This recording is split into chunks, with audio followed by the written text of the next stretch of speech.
Hello, welcome to as told by Sinjini. আশা করছি তোমরা সবাই ভালো আছো, আমিও খুব ভালো আছি। Today 30th July 2026 Thursday. আজ আমাদের আমার আর শভিকের রিলেশনশিপের 9 বছর পূরণ হলো। হ্যাঁ, 2017 সালে ঠিক আজকের দিনেই আমরা সিদ্ধান্ত নিয়েছিলাম যে সারাটা জীবন একসঙ্গে কাটাবো। সত্যি বলতে খুনসুটি, মান অভিমান আর অনেকটা ভালোবাসা নিয়ে কিভাবে যে এতটা সময় এত তাড়াতাড়ি পেরিয়ে গেল বুঝতেই পারলাম না। রাত 12টায় এফএনপি থেকে আনা ছোট্ট ছোট্ট কিউট কাপকেকসগুলো কাট করলাম। সকালে ঘুম থেকে উঠেই হাতে গিফট পেয়ে গেলাম। জানি না কখন সৌভিক আমার নায়িকা উইশলিস্ট থেকে দেখে একটা পারফিউম আর একটা লিপস্টিক অর্ডার করে দিয়েছিল। This Victoria Secret perfume just smells divine, and lipstick তো আমার বরাবরেরই খুব পছন্দের।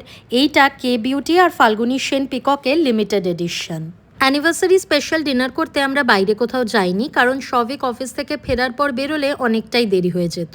বাড়িতেই বানিয়েছিলাম মিক্সড সস পাস্তা, সঙ্গে ছিল চিপস আর কোল্ড ড্রিঙ্কস, আর শভিকের জন্য আলাদা করে তৈরি করেছিলাম ক্রিস্পি ফ্রাইড প্রনস।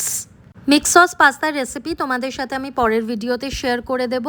বাড়িতে নিজেদের মতো করে একসঙ্গে বসে এই ছোট্ট সেলিব্রেশনটাই আমাদের কাছে সবচেয়ে স্পেশাল ছিল। এই সিম্পল মোমেন্টসগুলোই তো সুন্দর স্মৃতি হয়ে থেকে যায়। তোমাদের যদি ভিডিওটা ভালো লেগে থাকে then please make sure to like and subscribe.